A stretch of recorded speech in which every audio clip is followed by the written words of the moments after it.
में अपना मकाम पैदा कर, तैयारी इश्क में अपना मकाम पैदा कर, नया जमाना नई सोच नाम पैदा कर। अस्सलाम वालेकुम साथियों, मेरा नाम पूर्व पद्मा है और मैं जमात 7 की तालिब इल्म हूँ। आज मैं आपको अल्लामा इकबाल के बारे में कुछ बताना चाहूँगी। अल्लामा इकबाल कौमी शायर हैं और वो इंसान हैं जिन्होंने पाकिस्तान बनने का ख्वाब देखा। अल्लामा इकबाल ने अपनी शायरी के जरिए जितना बड़ा और अहम काम किया वो आज तक कोई न कर सका। अल्लामा इकबाल ने अपनी शायरी के जरिए हिंदुस्तान के मुसलमानों में आज़ादी का जज्बा पैदा किया। अल्लामा इकबाल 1877 में पंजाब के मशहूर शहर सियालकोट में पैदा हुए। अल्लामा इकबाल के आपके वालिद का नाम शेख नूर मोहम्मद था। आप मेरे सन से कुरान पाक पढ़ा, मैं मेरे सन से कुरान पाक की तालीम भी हासिल की। आप मेरे सन फेयर में भी पढ़ने जाते थे।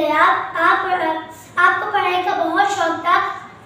आप अल्लामा इकबाल अपनी उम्र के लड़कों से कहीं ज़्यादा पढ़ाई में आगे थे। आपके बड़े भाई शेख कदम मोहम्मद की बेगम बताती हैं कि इब्तिदाई ज़माने में इकबाल आधी रात को उठ कर पढ़ते हैं। एक दफ़ा इनकी वालिदा इमाम बीबी की अचानक से आँख खुल गई तो देखा इकबाल दिए की रोशनी में पढ़ रहे हैं। दुई का आवाज़ें भी दी बार टस से मस ना हुए।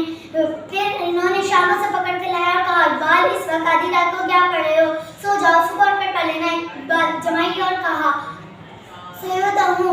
1893 में इन्होंने मैट्रिक भी पास कर लिया। सबक पे पढ़, सदाकत का